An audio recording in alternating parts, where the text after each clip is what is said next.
For some reason, my mouse wasn't. Well, welcome everybody. I see we have some guests tonight. Vivian Hahn, Dima G. We already said hello to Edward, Allison. And where did the other, Ozzy. Welcome. I believe you're all NIMAC members, and we welcome you. We'd love to have company. So we've been enjoying some of your club's presentations as well. So thank you for joining us tonight. For members, I sent out an agenda and there was a treasurer's report attached. So you could take a look at that, but bottom line is we're doing very well because we've had basically no expenses this year except for speakers and Zoom fees. So it's been a very inexpensive year. So that's gonna put us in good stead for next year. So that's good news.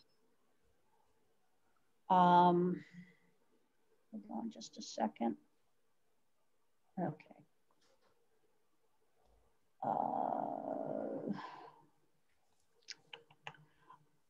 I have a couple things that got added in. Let me just do quickly before I go to board members to do their reports. John wanted me to let you know that there were 8 folks from our club who participated in the Worldwide Pinhole Photography Day.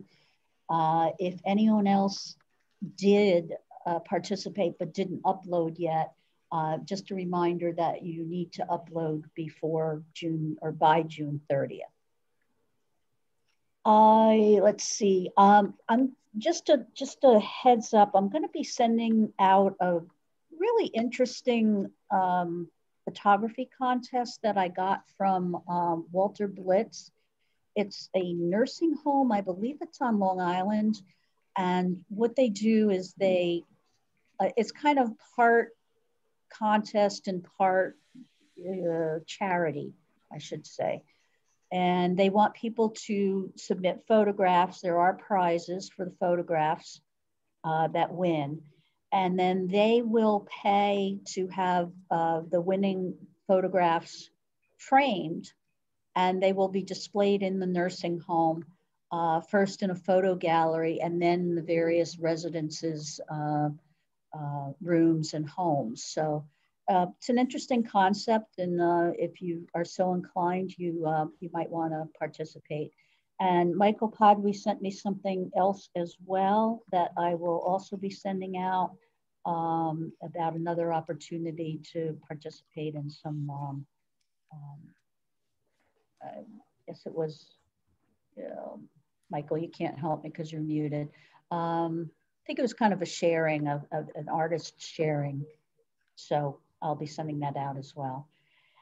And just wanted to mention again, we are going to try to have a picnic towards the end of the summer or the beginning of September, right around before Labor Day.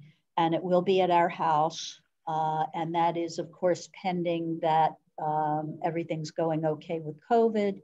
And we will have a requirement for the summer picnic that you be vaccinated. And that's our requirement, not the club's, John's and mine, for us to feel comfortable hosting. Matt, and we're working on finding out if we will be able to go back to the church in September. So I'm guessing we really won't know until close, or we might know sooner if they're going to let us, but whether or not we do it or not, again, is pending how things are going with COVID. And I believe our first meeting may be virtual anyway because the speaker is in Maryland. Okay, Terry, can you unmute Terry, Matt, to talk about the fundraiser? Yeah, I'm unmuted. Yeah, we're almost ready to get going with the fundraiser. We prepared a kind of a user manual to lead you through how to do it. And what we decided to do is we're going to have a Zoom meeting just for the fundraiser, because if we try to do it at the beginning of the meeting, it just takes too long. And hopefully that Zoom meeting will be recorded. So if you miss it, you can come back in and we'll cover everything at the Zoom meeting about it. As you remember, the fundraiser has a series of logo merchandise that you can buy, men's and women's short sleeve t-shirts, men's and women's long sleeve t-shirts, a fleece hoodie, and we have a cap, and we have 2 size mugs, 10.5 ounce and 11.5 ounce and 15 ounce. And the mugs come with the logo and your name on it. The name on the shirt is optional for an additional $8, so that's up to you.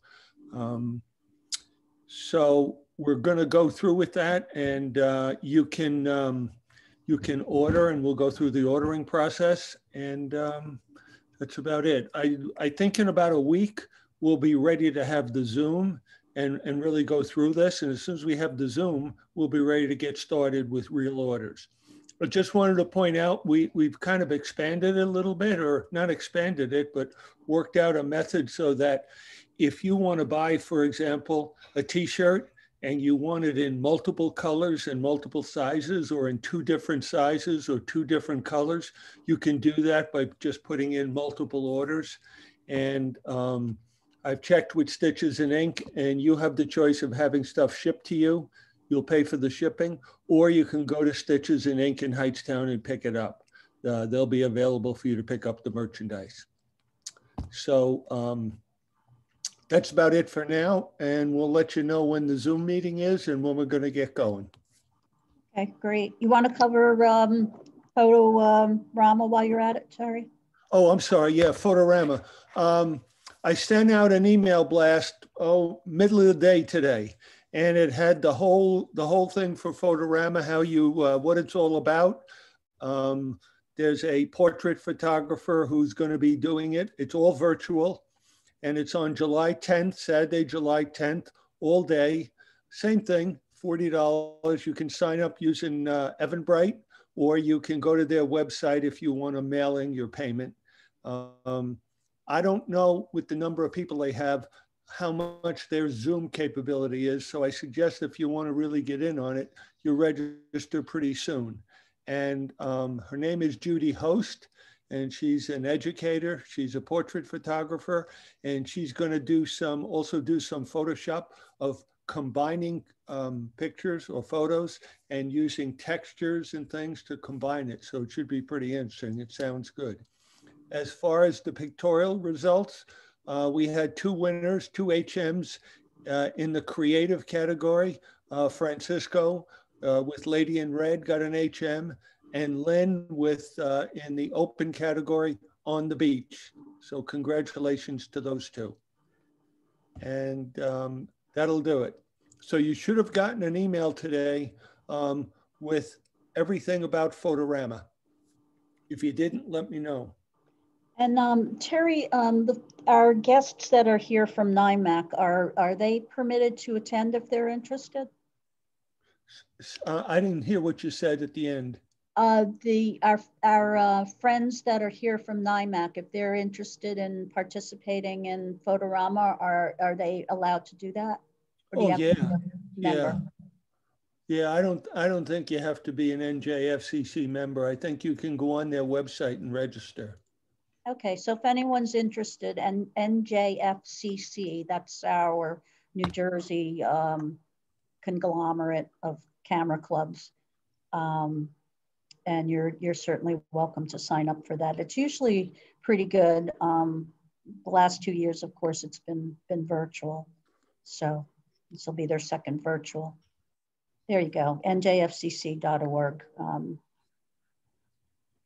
If you have some names or somebody I can send it to, I'll send the email blast about the Photorama to that group. Can you, Matt? There's one person I can send it to. Yeah, hold on, Terry. Matt, could you unmute Deborah? Do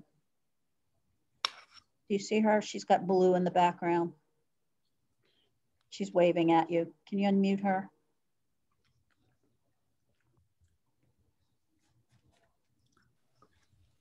Okay, There thank you very much, Debbie and Matthew and Vicky for everything.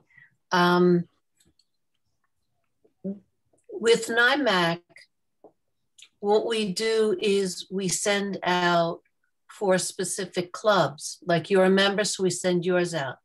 New Jersey, understandably, is their own coalition. We don't do it, but he has to wait. What I can do when it's in July,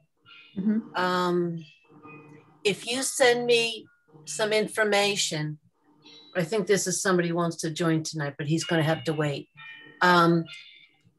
If you send me the information, then I can add it to the minutes and everybody gets the minutes. That's how I get around my own rule. I make the rule, I break them. All right. Terry, if you can. And Vicky's got my, it's dcohen99@icloud.com. Okay, so yeah, Terry will get something. I think we interacted because I came to something you were putting on and I needed to get permission to come in. So I think we've interacted. If we haven't, yeah, your name is familiar. Debbie. Your name is familiar. Okay. Okay. Matt, you want to talk briefly about the gallery show, and then I think we're finally ready for Dalanie. Thanks everybody for your patience. Yeah, the only thing is we don't know if we're having it yet, so we will have it if we are allowed to. But currently, the township building is still closed, so they're supposed to get back to me as soon as they know, and hopefully that'll be soon enough for our September show at the Gurgan Gallery. Yeah, so if we don't know, say probably Matt, what, mid-August, we'll just forego because you know you need time to get things framed and so forth if you haven't already. Yeah, I mean we've put that show together within a month, but it's a lot of work. Yeah. So, yeah. But yeah, hopefully they'll know soon. I was actually allowed to go vote the other day at the township building downstairs in the basement. So I would assume hopefully they'll be opening upstairs, but I don't know. Yeah, terrific. All right, well, we'll see. Okay, let's get started with our speaker then. We have a special speaker tonight, and I'm not going to do a lot of introduction because I have a feeling that he's going to be telling us quite a bit about himself and his background, but his name is Dalanie Franklin, and he is the founder. He's a Philadelphia photographer and a combat veteran, and he is the founder of Photography is Medicine, and he founded that group when he realized that he needed an alternative to taking prescription medicine for the after effects of having been in combat and in war. So I think that's going to be all that I'm going to say because Dalanie, like I said, I really think you probably are going to tell us a lot about yourself, and I hope you're going to. So welcome. We're glad to have you. Good evening. Hold on, Dalanie, one thing before you start. Yeah. I forgot to mention this to Debbie, so my apologies, Debbie. Dalanie said it's okay to ask questions throughout the presentation, so we will be monitoring chat. So if you raise your hand or throw it in chat, we will throw your question out there to Dalanie. And I see, Valerie, you've been putting a number of things in for Delanie's various links to Meetup Group and his website and so forth. Yep, and I'll repeat them at the end. Okay, terrific. I'm going to go myself on mute. Welcome, Dalanie. Take it. Hey, can everyone hear me? Yes. Living in the moment with photography. I'm the founder of Photography is Medicine. This is the beginning. This is what I do. You're going to learn about me. You're gonna learn about what I use, and you're gonna learn about what photography as medicine is about. And you get to see the benefits that come from the use of things in my life. I'm a combat veteran who uses photography as a form of healing. I captured good and bad memories while deployed to Iraq twice. I deployed with 427 Field Artillery out of bomb holder Germany. Now, as every other veteran, once we leave the military, we go through our rough times. We go through depression, we go through anxiety. And sometimes it's really hard for us to just focus in life. So I had to figure out a way how I can treat these symptoms that I was having, because it was almost to the point where I was going to lose it. So the doctor that I was working with, he said, you couldn't find anything. And I told him that I'm trying. I didn't want to drink. I had buddies that killed themselves. Had a lot of people did harm to themselves as well. They're in jail. But I was trying to find an alternative solution. So he introduced mindfulness to me. So at first I was worried because I didn't know what to get. I didn't know what to expect because nothing actually worked. Then after experiencing true progress, this is why Photography as Medicine was created. Now here's my website information, everything, my meetup, my Facebook, and my Instagram, everything is Photography as Medicine. We made it just simple and easy and straight to the point. Photography as Medicine logo means a lot to me, and I'm going to explain it to you. It's the past, the future, the present, the good, and the bad. The drops that you see is the past, the top, bottom is the future, and the middle is the present. And the two snakes represent good and bad. The goal is to create balance, and this is what we're doing in life with this here, with this logo here. And this is what Photography as Medicine represents. Mindfulness. Learning to live in the present moment. I use mindfulness. Also, I have to tell you guys, during my time when I was deployed, you're gonna see me looking down. I was injured. I was hit by an IED, so I have TBI, so my memory isn't as good as it used to be. So I have to look down for notes to continue with the story. Now, mindfulness is a way to calm your mind down and focus on the moment. Who can do this? Anyone can do mindfulness. You can do this anywhere. How? You have to learn how to breathe. You have to take yourself into a room. You have to sit down. And you just have to sit there by yourself. And while you're doing this, you learn to reconnect with your body. And once you learn how to reconnect your body, breathing, you'll be able to use mindfulness anywhere.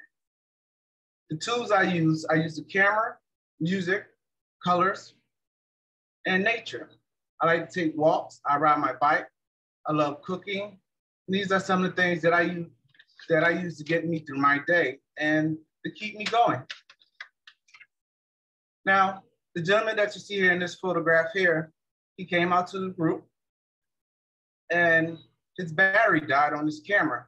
He was a little bit upset about it, and he came up to me and I explained to him. I asked him, he said, I don't know what to do. I said, do you have your phone? He said, yes. I said, well, you can use your phone and you can start taking photos. Now, the thing is with this photo and why I mentioned this is what this gentleman is doing now on the top of this vase. This is the sculpture, I'm sorry. It's beautiful. This is showing how he's using his mind to do things that our body isn't capable of doing. He learned how to breathe, he learned how to focus, and he learned how to live in the moment. And this is why we practice meditation, and this is why we don't take things for granted in life, and we appreciate what we do. Now, yoga is something that I use, and it helps me to be able to move throughout the world. I have injuries, I have surgeries done on my shoulders, and I have to use alternative methods to create photography for the world to see. And this is how some of the things that I do. You have to become your own motivator to achieve your own success. Now, the photos that you see here, this is me. On the bottom, this is from my first deployment with a few of my buddies when we were in Iraq. And on top, you see what brought me to the light. The Wounded Warrior Project taught me, and they showed me a new way in this world. And I appreciate everything they did. We were able to work with other veterans. And when we came together, it was just like when we came together, it was a peaceful moment. Now, we rode our bikes through Manhattan. We rode over the Brooklyn Bridge, all the way up to the Hamptons. And once we got there, the gentlemen that we were riding with, they didn't quit. We had people who didn't have limbs. We had people who had back injuries, but we all stuck together as a team. And that's what made me feel good. And when I came back home from this, I had to figure out a way how I can help myself and how I can help others around me alike. Now, giving others to live in a moment. It was really established for veterans to have a safe, judgment-free place where they can feel comfortable.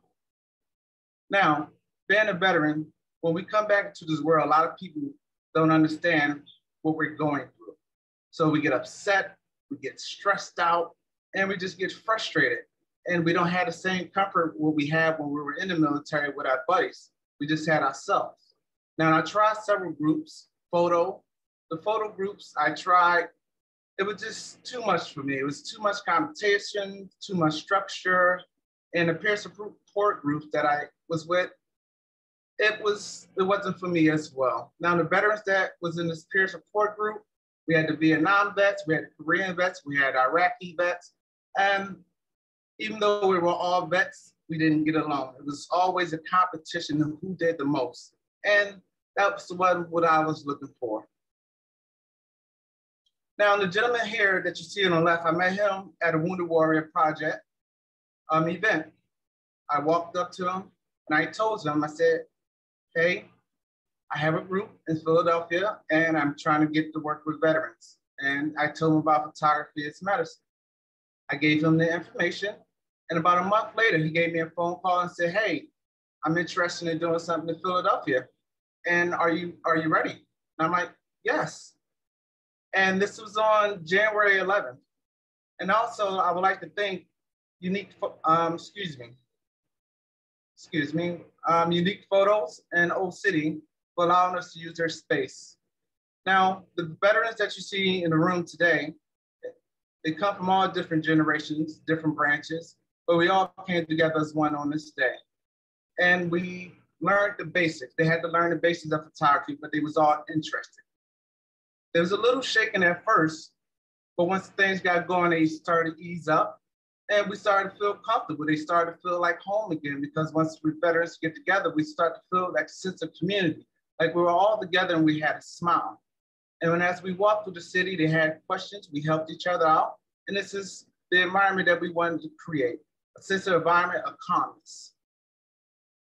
And this is us here at the end. We are able to work with all. The veterans that you see here today, they came from different eras. We had a couple get, a gentleman proposed to his fiance, and everyone left with a smile. And when everyone feels good, it makes me feel good as well. Now, veteran teaches others about PTSD. Now, this article was written by the Wounded Warrior Project, and they published this last month. You guys go check it out. Now, I suffer from PTSD. Now, sometimes I go through a bunch of issues at home. I go through anger, I go through anxiety, and some days I just have to escape the world. And this is why photography and my family is what keeps me going today. I had to find a purpose in this world.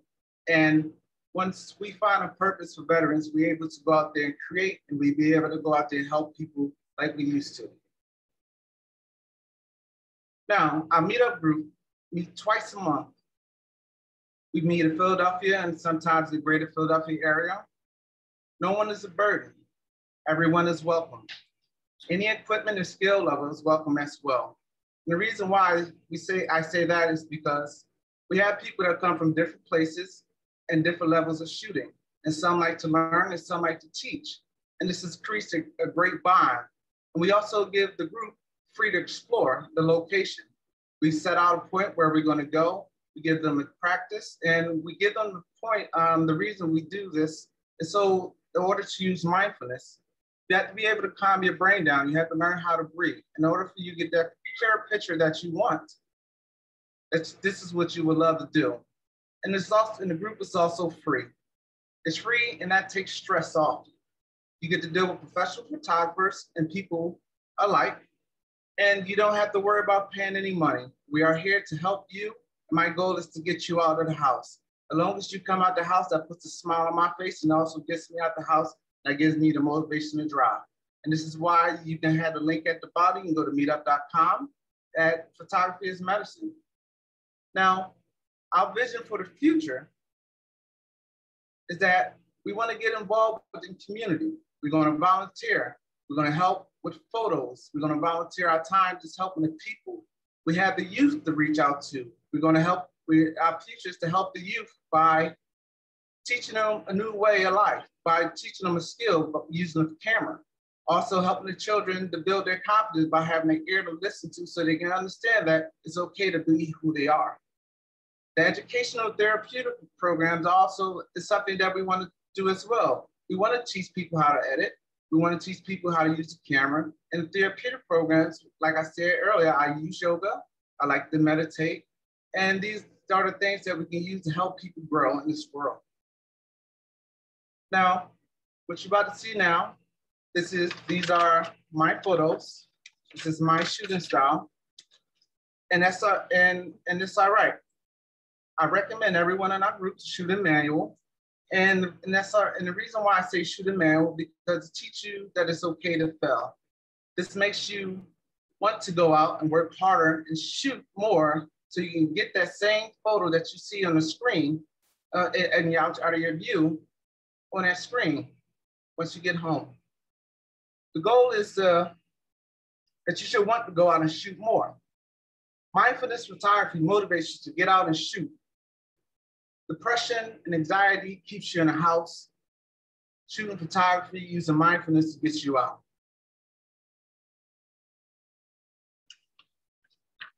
Now,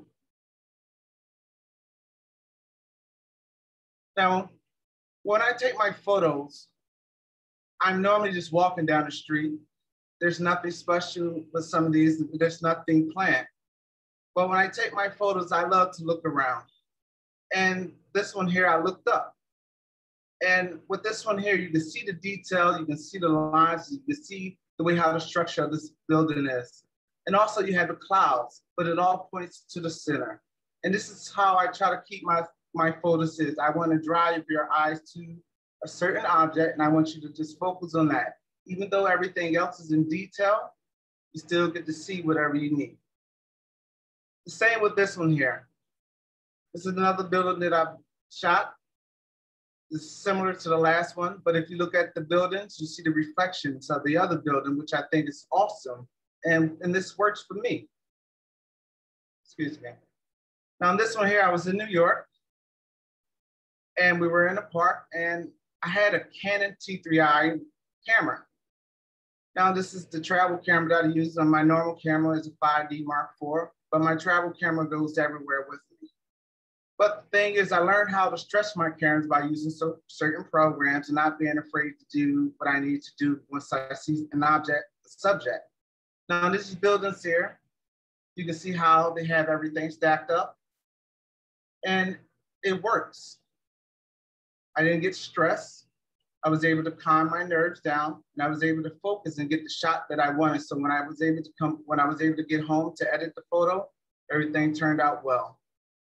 Now, when you see this photo here, my main subject was the building. That's why it pops out more. And the reason why I did that, because we have below, you see the trees, you see the bushes, the trees, and that's the greenery. But I wanted the building to be the main focus, and I love the way how it looked. And yes, it's a little too deep, but it works. And with that being said, whenever you go out and take your photos, it's about the style of how you feel and how that photo makes you. Now, this one here, as you're looking up, this is in City Hall. I made this one black and white so we can see the details in the building. And if you zoom into any of my photos, you'll be able to see you can see everything up close. I love the windows. I love how the arches form. And like I said before, the photos that I take, it's just a spirit of the moment. This one as well. I was walking and I looked up And this is the things with being an injured disabled vet. Sometimes I have to put myself in positions that I have to get down on the ground. And it hurts, but I enjoy photography so much. I have to do what I have to do to make myself happy. Now, this one here, they closed this building, so I had to put my hands around some bars just so I can get this photo. But if you look at the ground on this photo, you can see the detail and it leads you straight up to the building. And this is what I'm creating in my photos. Even though it's clear throughout the photo, the main detail is the building. And then it's how we're trying to do. We're trying to lead your eyes up to the building so it creates the calmness of your mind. Now, this is perspective. This is the Lone Ranger.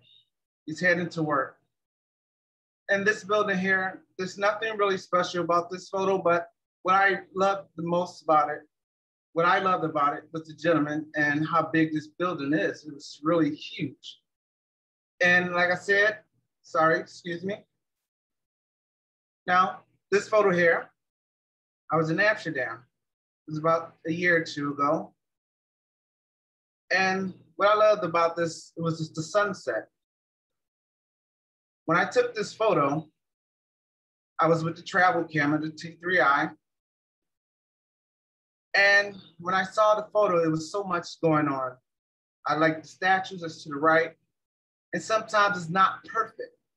But the thing is, it came out in a way that made me feel good inside. And those who seen it get to see another place of the world that others will never go, never get the opportunity to see. This here is inside the Comcast Center downtown. I love just looking up. Whenever I look up, you get to see the way how things are. You get to see the different lines. You get to see the reflections of the light. You get to see art. Now, a lot of people don't think about that, but I do. And that's the best thing we had to do. We had to just go out there, we had to shoot, we had to have fun.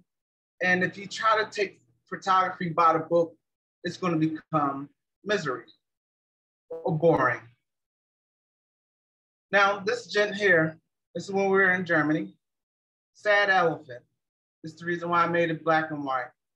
But as you can see the wrinkles in it. I don't understand why, but I focus on the body, focus on his eyes, I focus on him. Now, this is the family. They was heading this way. They was heading down to the water to get wet because it was hot that day. And the thing is, they had the ball, but if you look at the photo, you see the ball in the front.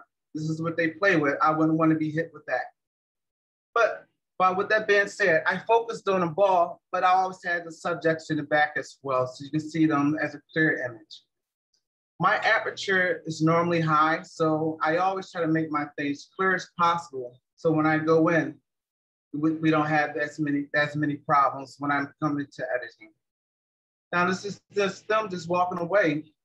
That same elephant that had his head on this wall, he decided to walk away. But as you can see, the wrinkles in this, excuse me. As you see the wrinkles in their skin, it's beautiful. And if you zoom into these photos, you'll be able to see the clarity on them and the way how they move. Now this photo here is at a dog park in Chestnut Hill. Now I focused on the dog face and the dog front. And when you look at the dog's eyes, you see how clear it is, but in the back, you see how it's blown out. I did that for a reason. My main focus was just to show that this dog and the way how sometimes the lighting is off, you have to just work with what you have. Now this one here, I call this George. As I was walking down the street, George was looking out the window. I looked back at George and then I snapped away. But I realized once I got home, there was so much more in this picture that was just over the top. You had the shutters, the way how the window, the way how George was looking at me, the way how George's ears was just sticking up. It was a great image. And there was nothing special about this image, about the settings. It was the normal settings. I was walking, I say the shutter speed, it was about 100 when I took this picture of George. Now here, this is my man, Johnny. This is our cat in the house. This is when I was practicing with a 50mm lens. Now Johnny, it's a great cat, but when I took this photo of Johnny, I decided to focus on his eyes and the main his face. Yes, the background is blurred because I had things in the back that I didn't want in the photo. So when I edited, I decided to take some of these distractions out. But now you look in Johnny's eyes, Johnny is looking at you, and Johnny's like, hey, what do you want? I want some food. And this is how Johnny is, believe me. Now this is the pig nibbling on the air, pork eating pork. But there was this photo that we just went to the farm and I just decided to take this photo because it was just a great photo and it made me feel good at that time. And now the squirrels, they're normally hard for me to get because I'm really not looking for them, but this was the moment when I saw a fat squirrel just sitting on the tree, to eat a nut. And he was focused on me and I was focused on him. They gave me enough time to take that shot. And when I took that shot, I brought a piece and I had that feeling in myself again. And it made me want to go out there and do more photos. Excuse me, it made me want to go out there. Dalanie? Yes. Before you move on, I have a couple questions that popped up. Okay, cool. One of the questions is, how often do you go out shooting? I try to go out about 2 or 3 times a week. Due to my injuries, I have to walk with a stick and the camera's too heavy. And if I carry the bag, it hurts me. I have to take about a day or 2 off from going out. But the thing is, I try to shoot as much as I can. And if I'm not shooting, I'm in the house editing photos. I also go back to edit photos that I took from 2013, because if you go back and edit your old photos, you get to see a different view and you get a different photo out of that image. Okay. And another one, it says you're shooting at such high apertures. What is your ISO? It depends on the environment I'm in. The reason why I shoot with a high aperture, and my ISO is probably sometimes is that I say 400 or 600 if I'm outside. But if I substitute my aperture with my shutter speed, then I create the balance with that there, and that's when I take the photo. The thing is, I stretch the camera as hard as I can, and I put it to work so I can get the photo, the image that I want. When we was in the military, they taught us, because I changed my MOS, I went to I became a multimedia illustrator in a combat camera unit, and they showed us how to shoot fast. And this is the reason why I like to have all the details in, and whatever I need to take out, I can do it. Okay, 2 more. Which kind of lenses do you use?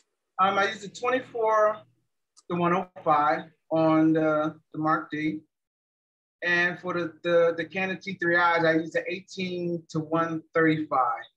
I recommend the 18 to 135 on the crop sensor because it made it easier for me instead of the standard kit lens. And also, I was able to download a program called Magic Lantern, and it was able to push my crop sensor from 6,000 ISO up to 12,000. So it was able to get me to get the images that I wanted to create on a budget. I think that you answered the question, but it said, what program are you using to work on your photos? So you said Magic Lantern. No, Magic Lantern is a program that you would put on your SD card and you would place it into your camera. And it sets up a program to your camera and it modifies your camera to make yourself work harder. And I did this when I've been doing this, I did this years ago. Now, but I use Lightroom to edit. That's what I use. Okay, I think I found Magic Lantern and I will throw it in chat for everybody. All right. Years ago on the crop sensor. I don't know if it's still good. The program, I can't recommend it, but this is what I do. Okay. Thank you. Yes. Keep the questions coming, guys. They can keep coming. I'm here. I am ready. Now, this is me in Texas. Now, some of the places I go, I have to do things that I shouldn't be doing, but I had that passion from being in the military. I still had that drive, like I'm still 18 and 19 years old, but I'm really not. This injury stopped me. But when I go to these certain locations, the higher you get up, the better the image you get. Now, this is when we was walking in the park, and this one here, as you can see, I just focused in the middle. Yes, everything on the outside is blurry, but it all comes back into the middle. And yes, I made it green. Green. Yes, I did. But it looks good, and it pops out the image, and that's where it brings the focus to. Now, this lady here, young lady here, she was just living in the moment. It was a hot day. She was standing on top. We had the water flowing. So I decided to take this shot. Now, on this day here, I had my ISO, I believe, was on 600, but I had a very high shutter speed. And the reason, like I told you before, I used it to compensate it, to create the balance out of my photo. So once I snap away, I'll be able to get the image that I want. Now, this one here, it's the same day. But as you can see, I used to be, I'm a graduate, a multimedia, I am a multimedia illustrator. So I used to do Photoshop, whatever you can name, I did it all. So, but what I like to do sometimes is in my image, I like to make a certain subject stick out. And this one here, I made the father stick out with the hat. And once you look at this hat, you can see the details in it. You can see the lines in it. Even though the joy, you can see the kids having a great time, it still brings you back to the father wearing the hat. And that's how it is, a little mysterious. Now, when we go out in nature, I love to take photos of everything. Sometimes I zoom in at the first thing I see and I take the image and it's like, wow. Then once I zoom out, I get another image because I'm like, man, look at the green. Like this photo here, we have different colors, shades of green. Everything in this photo to me was awesome. And it's clear, and this is the reason why I shoot with a high aperture. If I wanted to, I could have cut an image out and I could zoom in and it still be as clear. Now, the same with this here. This is just me walking around the neighborhood. And the only thing I did was slightly enhance it and to make the berries pop. But like I said on the last one, whenever you see something that looks good far away, you can always zoom in. Now I did this one here the same way. I just zoomed in. Now you can see the detail on the leaves, the colors, and that's what the moment, and it's a feeling. And it's the feeling that I get, and it's the opportunity I get to show the world, the feeling that I get to receive from these photos. Now, this photo here is from when I was visiting family in Bavaria in Germany. This is a chicken coop, top of it. I just happened to come outside and I'm like, man, this looks cool. It reminded me of one of these old school movies, and I was like, man, I need to just do this so I can show someone once I get back home, because not everyone gets to see these images, and it's just like, man, I felt great. And I know I made the green, the wood was awesome. It just made me feel warm and I was at peace. And while I was here, it was quiet. They had a huge farm and it was just peace from, instead of just going from the city, this was just peace. I didn't have to worry about loud noises. I didn't have to worry about being stressed at that time. I just was at a calm place. Now, when I decided to take a walk on the grounds, out of all the green, I saw this bug sitting here. So what I did was, like any other one, I walked up, I made it as clear as possible. I stood still, I had my breathing correct, and I snapped away. And my main focus was the bug. And as you see, the whole photo has this green, it has this white, it even has a fly in it. If you look up towards the left, there's a fly, but it all brings you back to the red bug, the red and black bug. Now, a lot of my photos that you see, as I told you before, I do graphic designing and I do Photoshop. So I just enhance some of my photos just a little. But as you see in this photo here, once you take the shadow out of your photos, you get to see the details in your image. You see the shadows of another branch in this leaf. You get to see the green in the leaf, how strong it is, how it makes you feel, and it gives you that sense of strength. It's like, it's really great with this one here. Now I also get to show you the back. Now, a lot of people ignore these things here, but I found some peace in this flower. I found joy in it. I love how it looked. I love how the leaves started to crumble. I love how it started to turn. But if you really look at it in the middle, what do you see? You see it's trying to form. You see new life is coming, trying to grow and trying to bring this image back to, trying to bring this plant back to life. Now, this cactus, if you look at it, you can see the pattern. You see the swirl. You can see the buds. And this here brings the power. Some people are like, oh no, I'm afraid to fall on it, or I'm going to touch it. But no, what I see here, I see is art. And when you come from up north and you go to certain areas, everything is just like brand new to you. And this is the reason why I took my time and took this image here. City life. Let's get ready for this one. Well, you won't be welcome to the city unless you see shoes on the line. And this is and then I took this photo right down there and in front of the art museum. Now, this was the moment here when when we were staying in Manhattan, and I had the opportunity to look out the window. And when I looked out the window, I was able to get this photo on the left. And my main focus was like the building, the blue building and the back building in the back. I was able to get the detail of the buildings on the side, but the main focus is the building in the back. But also, if you look down, you can see the details in the vehicles. You can see the taxis rolling around. You can also see some of the people. Now, on the image to the right, I was able to zoom in a little bit more. Mind you, I did this with the 18-135 lens, I believe. Yes, the 18-135 lens on the crop sensor T3i camera. And this is the image I was able to get. And it's like you see the people walking across just being themselves. And this is what I enjoy. It gives me that moment of just shooting something from afar and still be able to create art for others to see. Now, this gentleman here, I was walking down City Hall and he was playing his soul out. And as you can see in this photo, you can see on his cheeks, he's blowing into the saxophone.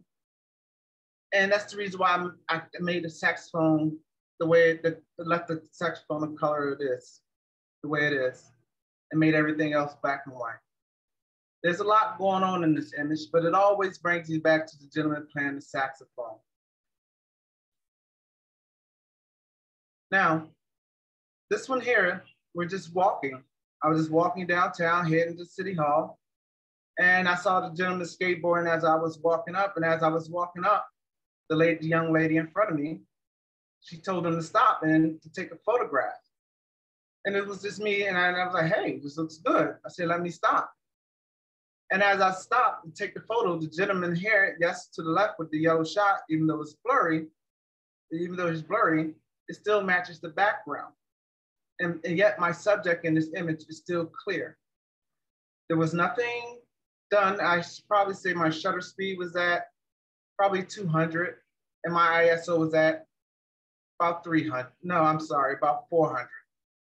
And like I told you before, normally when I'm taking my photos on the street, I'm walking, and it's just a snap, and I just keep on moving. This image here had to become black and white. It's just so mysterious. I see the woman involved in this photo. She was walking over the bridge in Manioc. She had the beautiful white hair, and she had the white coat on with it. So this is the reason why I took this photo here and made it black and white, because it was mysterious to me, and this is the reason why I did this one here. Now, this is something that I do here as well, being a street photographer that I call myself. I love to look at weird things. And yes, I blurred out the background, but the main subject of this photo is the puddle. If you see the puddle, you can see the reflections of the building.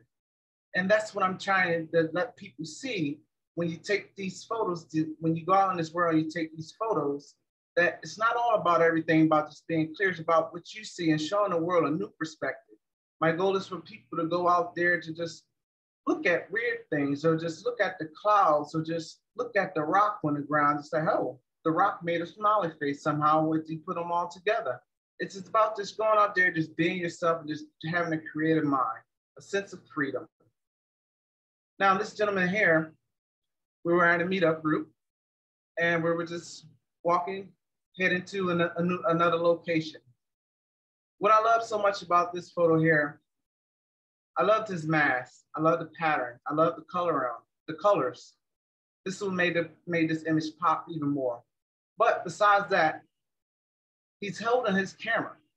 He's holding an old school film camera, and he was ready to go shoot. But he sticks out more than everyone else. I blurred the background out myself, but this gentleman sticks out to us, and that's what matters with this photo. Now, with being a street photographer, we capture the good and bad. Now, I go out to some locations sometimes that a lot of people won't go out, and unfortunately, this one here was right after the riots when the people were looting. What you see in this image here is the smoke. But if you also look, you see me focusing on the splash on the wall. That's them shooting the water there, and the rest of the image is clear. Now, when I go out to some of these areas, you have to be very cautious. And I believe by me being in the military and dealing with certain situations, I'm able to handle these situations a little bit better than most people without fear. This is something that I do, and it's something that I enjoy. My family doesn't like it, but I believe that taking these photos and putting these images out there for the world to see could bring a different view to the world.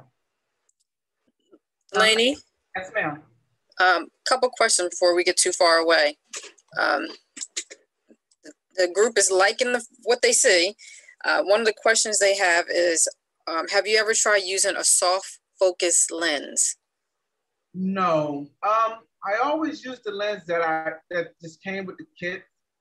The only lens that I really purchased is the 50 millimeter and the 70 to 200. The reason why I just looked at photography, it was just as a hobby. It was a way just to get me out of just to get me out of a funk, so I didn't ever get into the tech side and go into the lenses and things like that. Okay. I have a lot of people that I have a buddy named Ron. He's the one that helps me get onto all the technical things when it comes to the lenses and things like that. Okay. The other question is, do any of your subjects get angry with you for taking photos without their permission? And if so, how do you handle it? Well, normally, what I normally do if I'm with the group or if I'm by myself, I normally walk up to some of the people and ask them if I can take a photo of them. Some say yes, some say no. Now in Germany, you have to ask permission. If not, you get in trouble. And if they say no, that's fine. I just go find someone else. And if I ever post a picture and someone lets me know, like, hey, I don't want to be seen in that photo, I have no problem taking a photo down. Okay. So with the guy who was playing a saxophone, I'm sure he had a hat out. Do you ever drop money into, their hat if they're actually, No, I didn't. I'm not making any profit off of these images that I'm putting out to the world. I'm also giving a gen exposure. I'm not doing it to degrade anyone. The photos that I try to take of people, of them just being in their natural state, just having fun and just being themselves. Do you ever share your business card with them so they can see the photos? Yes, I do. I give my card to people to let them know if they ever need a copy. I'm going to put it on Instagram, which is Photography is Medicine, or I put it on Facebook. And if they want to copy the image, I can send it to them. We run into random people all the time. I ran into random models or just regular people in the streets. If they say no, it's no problem. We just keep moving forward. Okay, thank you. Now, this photo here, as you see, this was the group. We were just taking a walk over the Franklin Bridge. And as you can just see, this is us just being different, just trying to take the photo from different angles. Yes, a little things that we do things as safely as possible. If it's going to be dangerous, we say no. This is the reason why you see these photos here. And this is just the spirit of the moment. We saw the train coming and we said, hey, let's hurry up. We were tall enough to put our underarm over, our arms over, and snap away.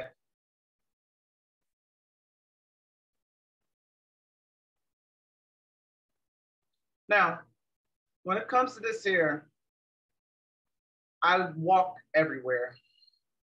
And when I'm walking, we get to see things. We get to see art everywhere. You get to see buildings. You get to see photos. You get to see graffiti. You get to see life. Like this is the photo from behind the art museum.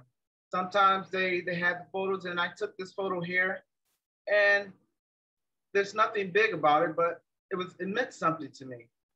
I was able to get some good photos without going inside the museum. Hey, I was kind of happy about that. And this here, we all know what this is behind the art museum. This was just something that I just enjoyed, and I just took it away. You had the clouds in the back, but the main focus is the sculpture. And it's just a giant light, it's just a giant club, excuse me. Now, as you can see this photo here, sometimes I like to do things from different angles and different perspectives. And the only thing I did with this, I just flipped the photo upside down. But what it did was, you can still see what I was getting out of this image. This is the creative side of just being yourself and just making the image speak to you, and so others can see what your vision is. Now, this is when we're in Germany in a museum. And this one here, I enjoy this one here. And the reason why I made this photo black and white, because I was able to get the details. I was able to see the shiny, I was see the armor, just like a giant RoboCop man on a motorcycle.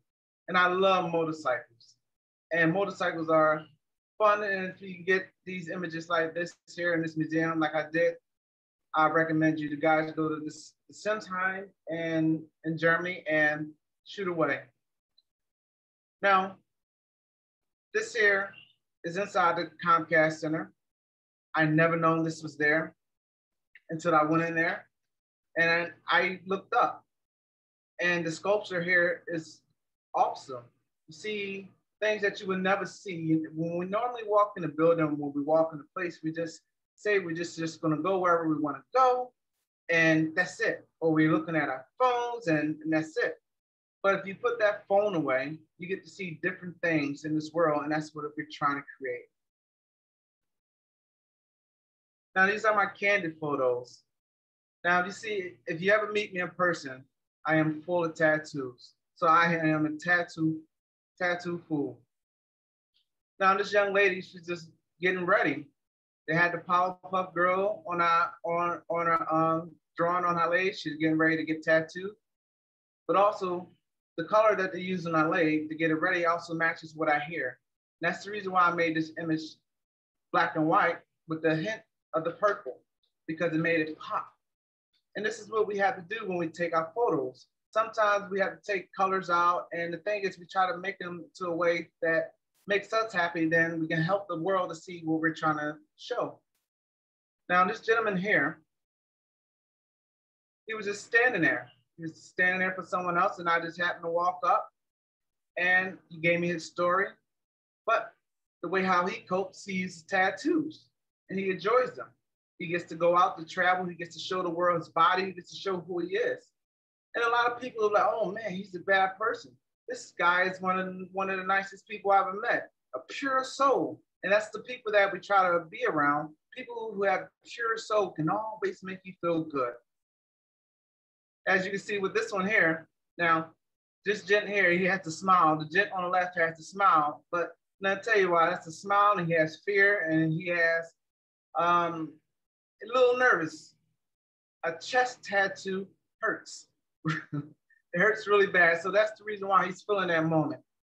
Now, the gentleman on the right, excuse me, he's focused on his jab. He's ready to get it down. He's drawing the alien on the guy. But the reason why I made that shirt black and white, I mean yellow, kept it black and yellow, and the rest of the image black and white, because I wanted that to pop. I wanted not just to look at him tattooing, I just wanted you to see that shirt. And that draws your eyes, even though you see the tattoos, what he's doing, it draws you back up to that shirt, and then you get to see the guy doing his work. Now, this one here, this young lady, what I like about this image, the way how the lighting hit her, and the way how the makeup is going on, and the way how her hair popped and the things in the background, this was just them just getting ready for makeup. But the lighting popped on her skin and made it shimmer more. And it made the image pop more, and it was more of a background photo instead of one that you actually post in a magazine. Now, this one here, it's one of the candid photos, but if you see the one on the left, you see myself, but you also see one of the managers from Compass, and then you also see the young lady in the picture. This is what we call this a candid photo. Sometimes I get these images and I get home and I go, wow, this turned out really good. Now the gentleman on the right is Robert Rufkin. He's Compass Real Estate. He's the founder of Compass Real Estate. As you can see here, he's showing a pure smile. This is his true expression. And this is what we try to do whenever we go out there, whenever I go out there to capture moments at an event or anywhere. I want to see people within themselves.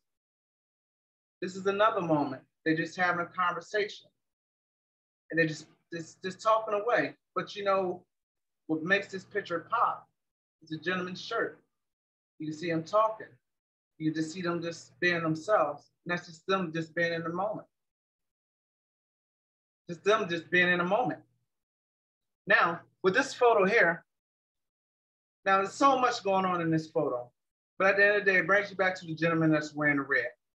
Now you see the expression on the young lady's face looking at him. You see one lady smiling. You see the other one like, but the thing is, even though it's blurry, it still brings you back to the gentleman in the red. And this is what I mean, that not every photo that you're going to take is going to be perfect. It's all about catching people living in a moment. And this is what I achieved from this photo here. Now, this photo here is another one that I enjoy. Meet me in a red room. Now, the gentleman was just, everything worked out. You see the gentleman standing in the middle of the table. You see the lady sipping from her drink. You see the other man passing the paddle. And you see a conversation going on. But as you look at this photo, it still brings you back to the gentleman in the middle.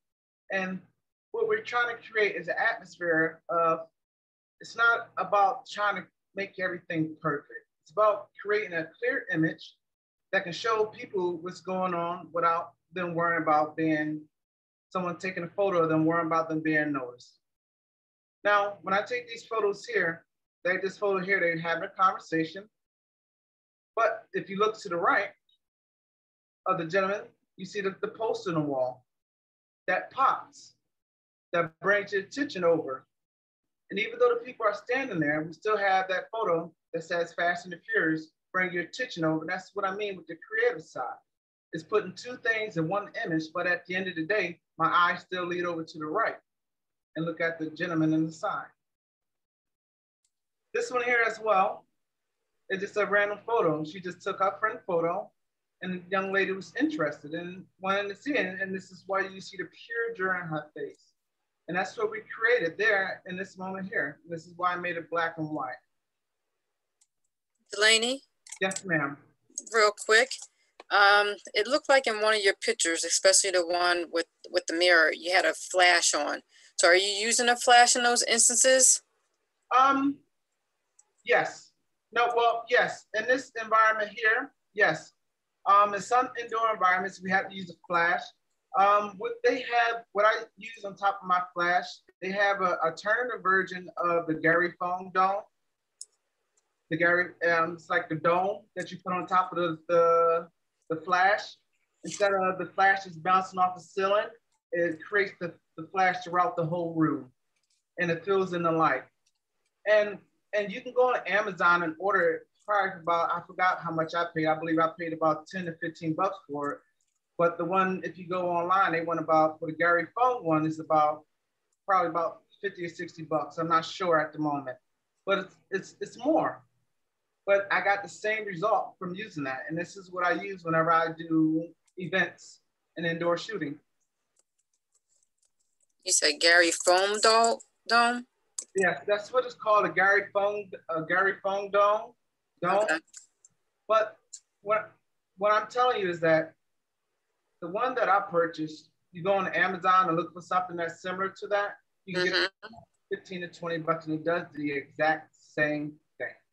Gotcha. The goal is not to spend so much money on all this equipment. We spend so much money in this equipment, it's a shame. And this is the reason why I try to keep people calm when it comes down. They will see my camera and say, wow, man, that's a nice camera.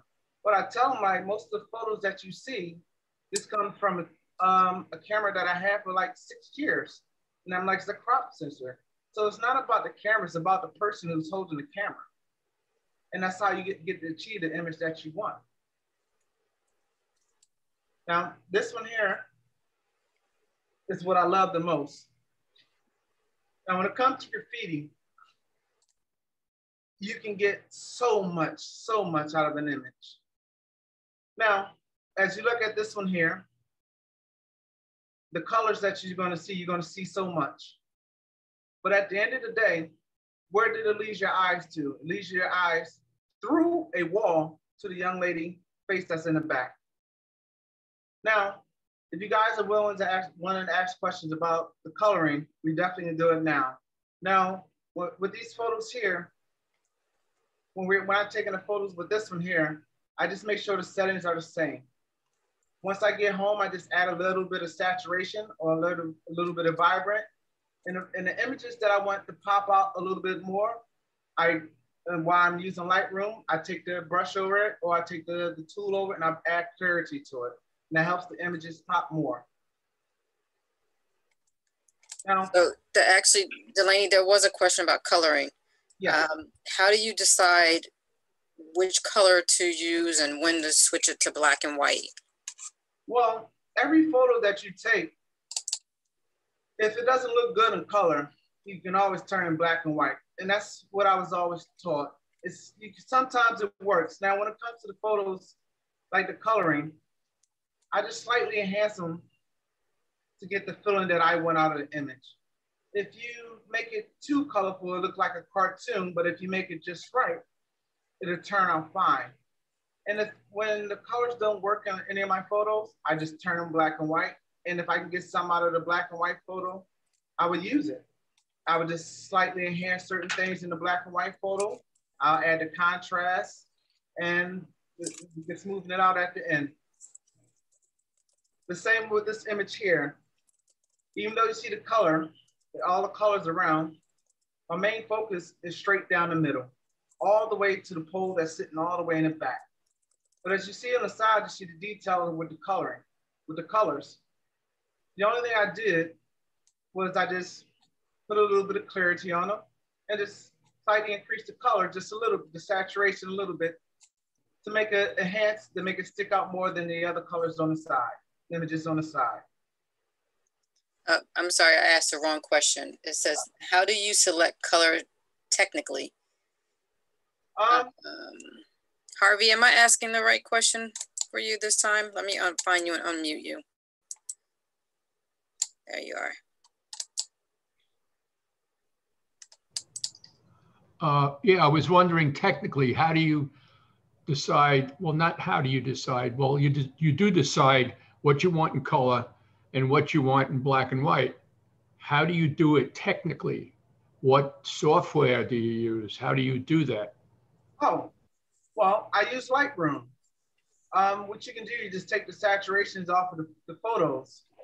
If I want the orange to pop, I will raise the orange. And If I want the purple to pop, I raise the purple. If I want to take the red out of an image, I would take the saturation out of the red. And while you're in Lightroom is one of the programs where you're able to go in and you're able to manipulate the photos.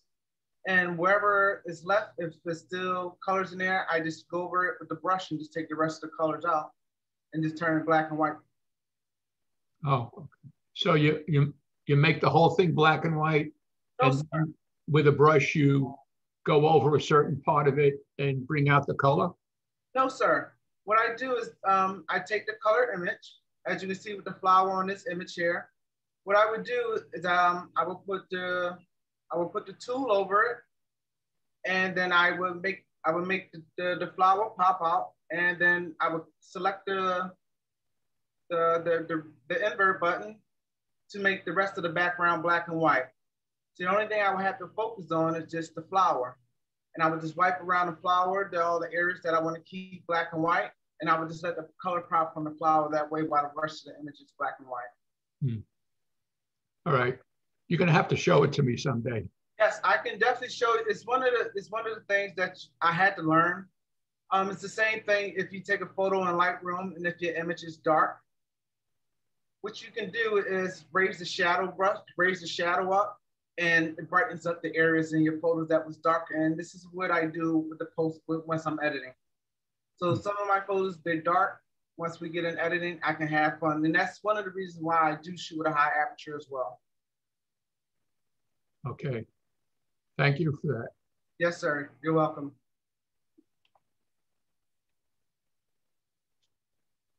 Any more questions?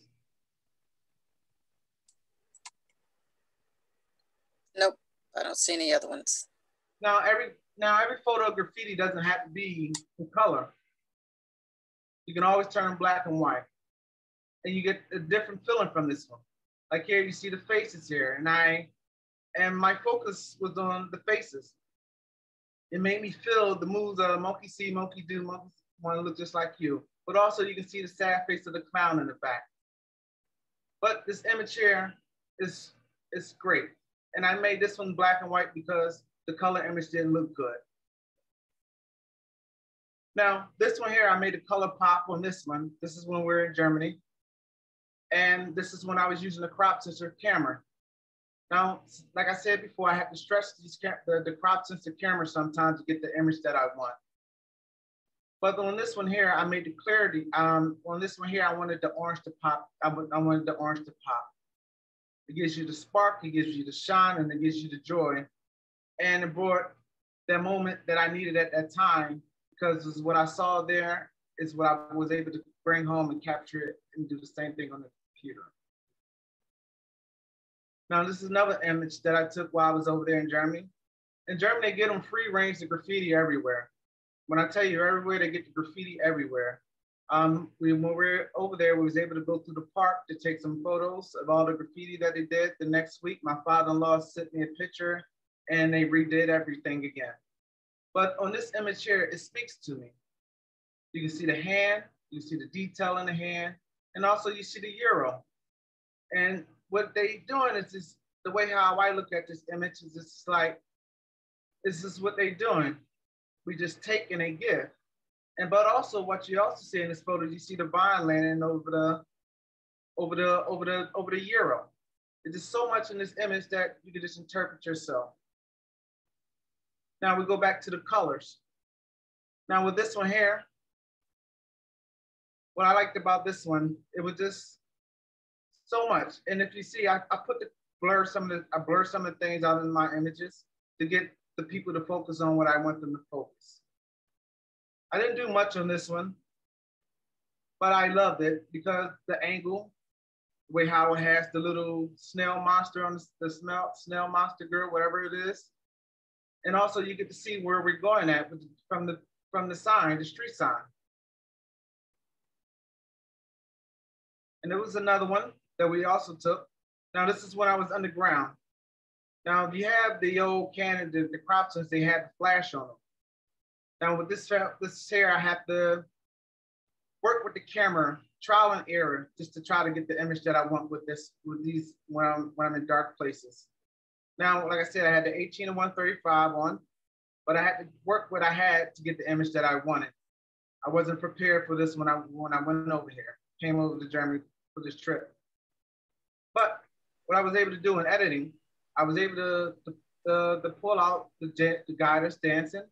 I was also to make the colors pop to the way that wasn't so bright, but enough so the guy in the image still is the main focus of this photograph here. Delaney? Yes, ma'am. Quick question.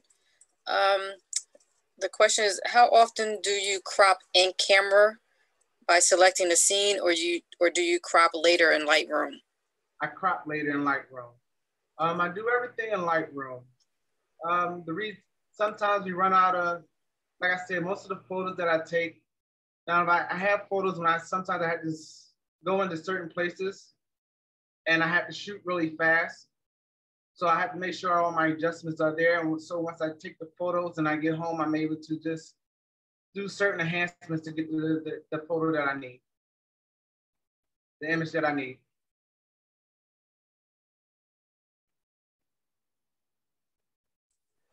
That was it. Thank you. Now, this is another one here. This is off of 76. I've been wanting to take this photo forever, and I got a chance to take this photo this past Saturday. Now, what I was saying before, I learned how to shoot fast with a high shutter speed. Sometimes we'd be driving in a car doing about 70, 80 miles an hour, and I put that camera out the car and I get the image that I want. And that's the reason why I teach people to shoot in manual, so you get to learn your camera. You get to learn how to do the adjustments, you learn how to get the settings. But also, I was also prepared for this moment. I had to have my settings correct in the car before I even reached the image, and once I got there, I was able to snap away. But as you can see, once I snapped away, you can see the details. You can see that the eye, you can see how you see the little blue Luigi, but also you can see the detail in the image with the graffiti, and also it was on top of the railroad track. And that's what I try to bring when I take my images, so people can get things that they would only see when they drive in the car, and it's my job to bring it to the light. There was a moment where they had Aritas, and it was spray painted all over it, and I took photos of it, and I posted it, and a week later they cleaned it up. And this is the type of effects that I have on the community. It helps them clean it up in America, and overseas they enjoy graffiti. Now, with this one here, this is just showing you guys how you can make multiple pictures out of one image. As you can see to the top left, that's the original photo. But if you take the colors out, you'll be able to get pink, you're able to get blue. You have to manipulate the photo to get the image that you want. And this is all it is just taking the same image and just taking things out to create the moment that I chose to have. Now, the eye. When we take things here, and when I represent photography as medicine, when we go out there into this world, photography helps people like me just to live and focus on the moment. Without this and without editing, a lot of things would be a little rough for most of us out here, for veterans and civilians alike. We all suffer from issues, and some people are afraid to go out there in the world and ask for help. It's my job to go out there to offer this help to those who want it. If those who want the help, my job is to help you to show you a new skill and guide you to a new way of living. And that's what creates the beginning of your journey. The goal is to focus on what you want to do and what makes you happy. No matter what anyone says, a person can tell you that this is a horrible image, but if it makes you happy, that's what matters. In order for you to stroll through this world, confidence has to be built. And the only how you can get confidence is by attaining it yourself. You have to be your own drive, you have to be your own success, and you have to be your own motivator. No one can tell you you can't do anything. You can do anything you put your mind into. And no matter what it is, and despite what anyone goes through, I am here as a helping ear and a person to help. And this is what we do. And this is why photography and medicine was created, to go out there to help veterans and civilians alike, because we all need someone to live in this world and to move forward. And this here is the end. And this is a beautiful day. I'd like to say thank you guys for this moment. And I am here for any questions that you have.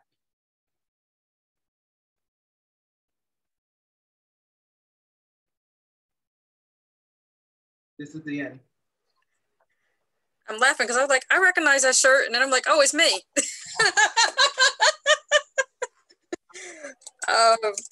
Great. I do have a question. Do you shoot in RAW or JPEG? I shoot in RAW. I recommend you shoot all your images in RAW, and that helps you to edit your photos and get them the way that you like once you get into your editing software. Excellent. Excellent. This is great.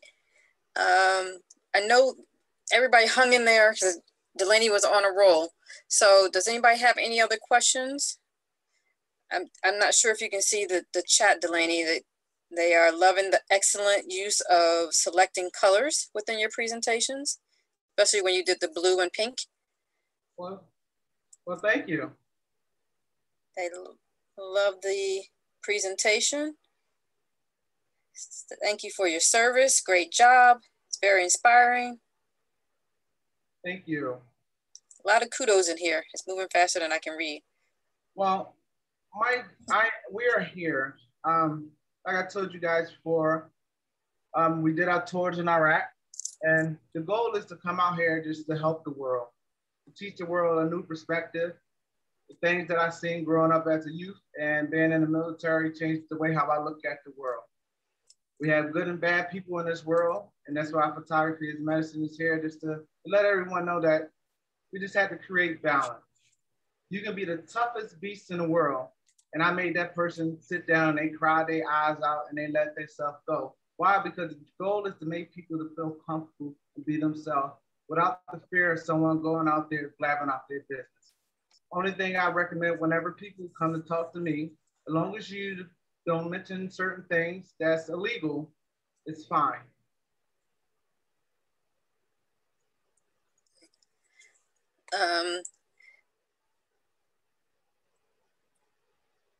One of the questions, oh, somebody said, how did they get that photo of me when I was glowing in fluorescence? So that was the walk that I went on with Dalanie. And one of the things that we did was a pop-up. So Dalanie, do you want to explain the pop-up? Listen, I didn't even know about this pop-up, and I forgot about this pop-up. Listen, my memories is pretty much gone. This is the reason why I used the photos. Once I took this photo, once I went through my files to look at the pictures, once I look at my picture, I'll be able to remember what's going on. Now, this pop-up was really fun. And the people that we had in the pop-up, and like I said, my photos, when I take my photos, they're like a story. There are different things there are different images, there are different places, different backgrounds, and different things there. Your goal is to try to focus and get the image that you want. Now you got to get down sometimes, and sometimes, like I said, you have to stretch your camera. With this photo here, with her, with the lights going off, I probably did this in editing. I know my main focus was on her.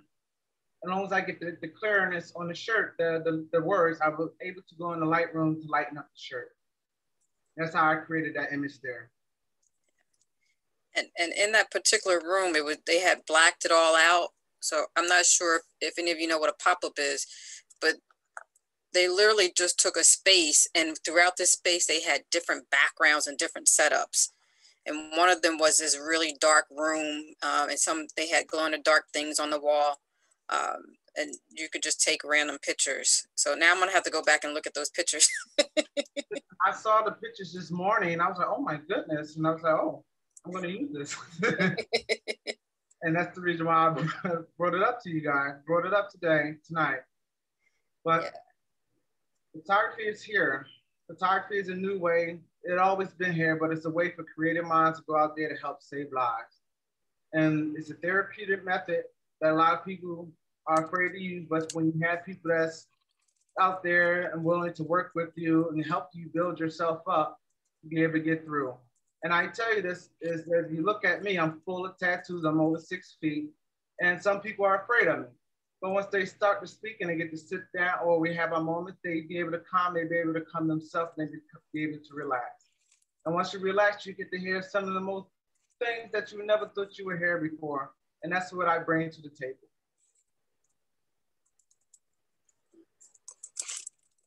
Yeah, I mean, you're almost taller than me when you're kneeling.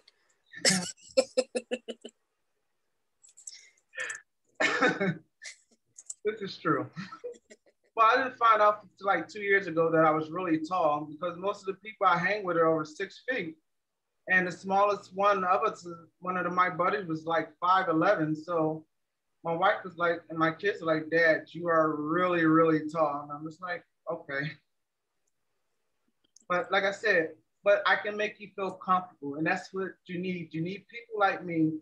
The tallest people are some of the nicest people in the world. We are nothing but gentle giants. We are there for you until you try to do something wrong. And until then, we're here to help. Excellent, excellent. The pier, it looked like it was a pier where you were taking all the pictures. Is that the, in Philly, where they had all the graffiti? Didn't they block that off now? Like you can't even get to it? When they opened it up again, we did a meetup there a few months ago.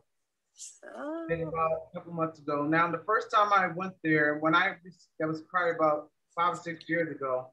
When I showed up there, the guys, there was a group out there shooting, and they told me that they just closed it, and you're not allowed to go back there.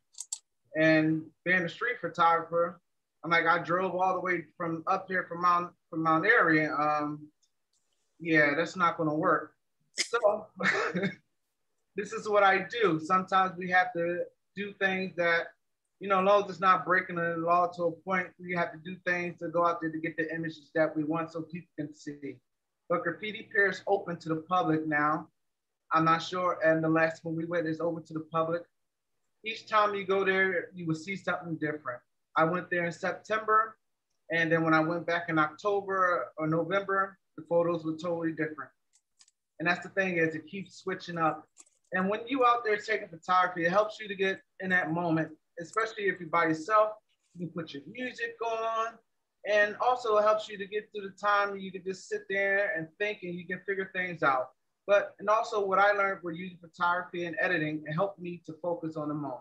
It helped me to focus on the moment. It took that stress away. And yes, when I got done, some of it came back, but I was still able to go through my day because I had a good time, and that's what I think about. Excellent, excellent. Do we have any other questions? Matt, can we just do a group, take everybody off of mute? Yeah, I can make it so everybody can unmute themselves if they want.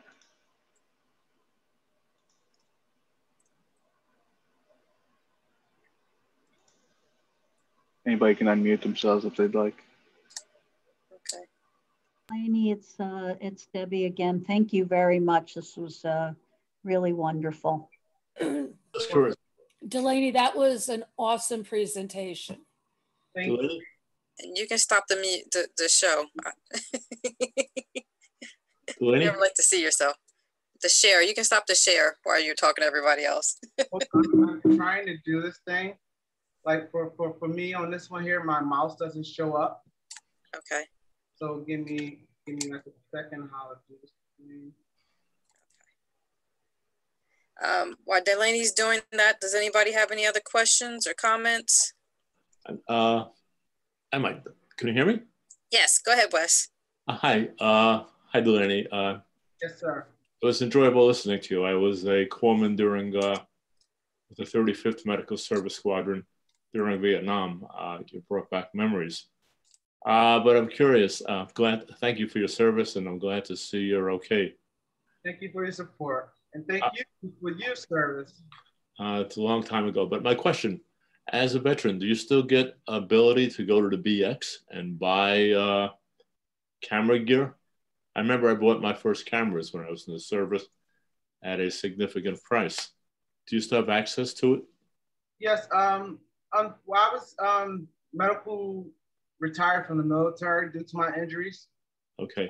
To go on, and also if you're a veteran, they allow veterans now to go on to the military base to go to the PX and things like that without having full retirement and things like that.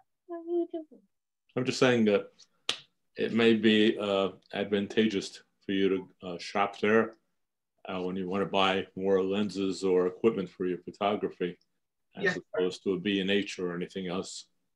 I have a gentleman that we look at things online. Sometimes I buy used lenses. The only ones that I use now, the main one, if I'm going to go shoot sports or I'm going to go do certain things, I bring out the 70 to 200. Mm-hmm. The lens that I walk around with is the 24 to 105. That's the best lens. And you're still shooting, you're shooting primarily digital, correct?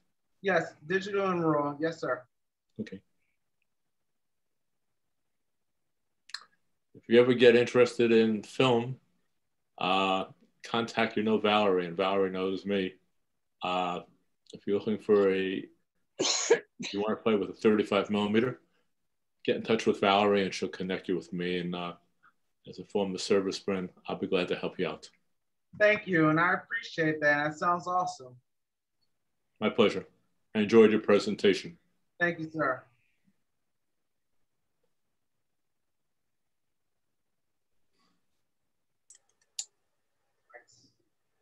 Does anybody else have any questions or comments? I just want to know, you didn't get permission before you went to the coal pier? It's open to the public now.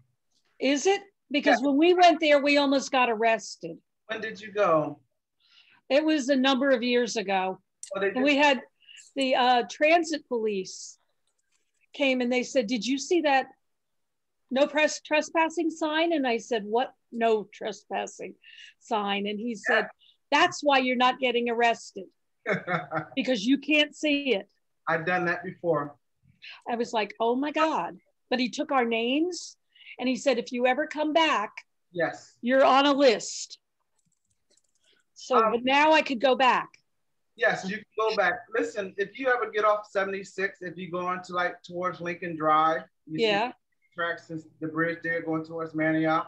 I decided to drive up there one day to take some photos of the train. I was up there for about an hour. I had everything. I had the trains, I had the tracks, I had the graffiti.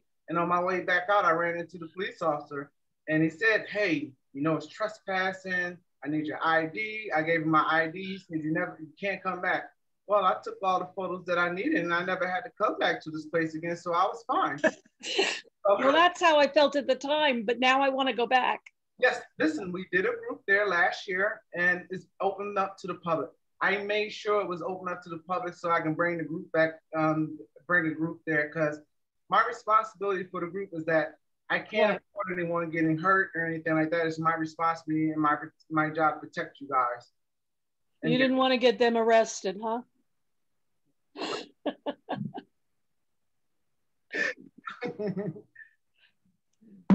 It's a great place though. Yes, like I said, it's open. You can look it up online. Okay. It will let you know. You can go down there and like I said, it's beautiful. I can do a meetup for you guys in a couple months if you want to go back there. I don't mind going there. It's gonna be hot now though. No, I don't. I'll wait till the autumn. Yeah. Yes. It'd be fun though, Dalanie. Could we get a group together and go into Philly and join you? Yes, ma'am. Okay, maybe we'll do that over the summer. Yes, y'all can send me an email, or y'all can send me. I'll ask Valerie to send me an email, and we can set something up, and we can put it on Meetup. Okay. Join Meetup as well. Sounds like a plan. And for those of you who are retirees, Dalanie has a meetup set up for June 17th. Where are you going? Going to Collinswood, New Jersey.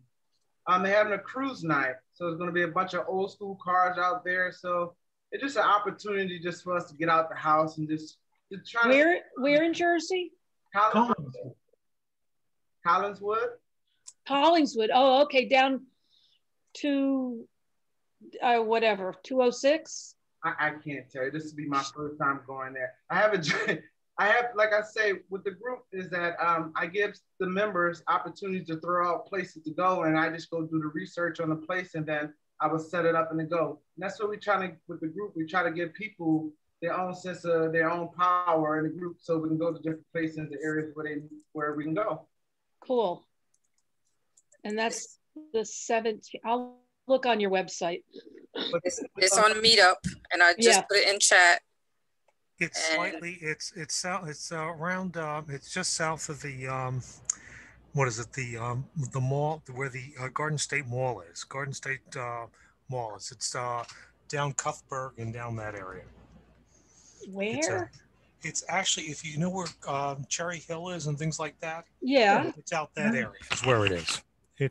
It's Cherry Hill. It's actually Maple Shade in that area. It's out there down 295 and off onto the roads from off of like 38 and 70. Yeah. Okay. Way west from you. Yes. Not that far. Yeah, that's where my show was. That's where I had the show at the gallery down there. Okay. I'll check it out.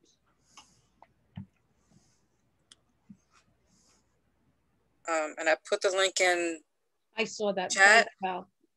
And a gentle reminder to everyone that you can save the chat if you click on the 3 dots to the right.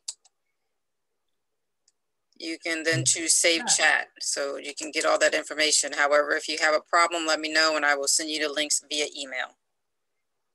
It goes to your documents, right? File. It goes to wherever you select on your computer. Yeah, I think mine's automatically set up to go to documents. All right. Okay. Yep. Very nice. Very nice. Very great show. Thank you. This was really excellent. Yeah. Great job, Dalanie. I'm searching through chat to see if we missed anything. Is that plug still on the side of the art museum? That big plug? Oh. We're still, are we? Dalanie, you're muted. I don't think that thing is ever going to go away. Oh, really? It's still there. We never saw it. It's cool looking. It's enjoyable. There's so much art in the city. You just take a walk. You have the flags. You have an art museum. You've got the graffiti all over. You have to go to certain places. Yes, I love graffiti, but you have to go to certain places to get some of the graffiti. But the thing is that what I love about Philly is that the best part of Philly, I like Old City. And you get to see the old style of how the world used to be. And that's the best part about Philly there. The Rodin Museum. Yeah. Oh. Yes, what do you want? Okay, what do you want, little boy? You want to come and see what's going on, what you missed? Where'd you go? Oh. What's Pat talking to a cat? Pat's talking to a cat. Okay,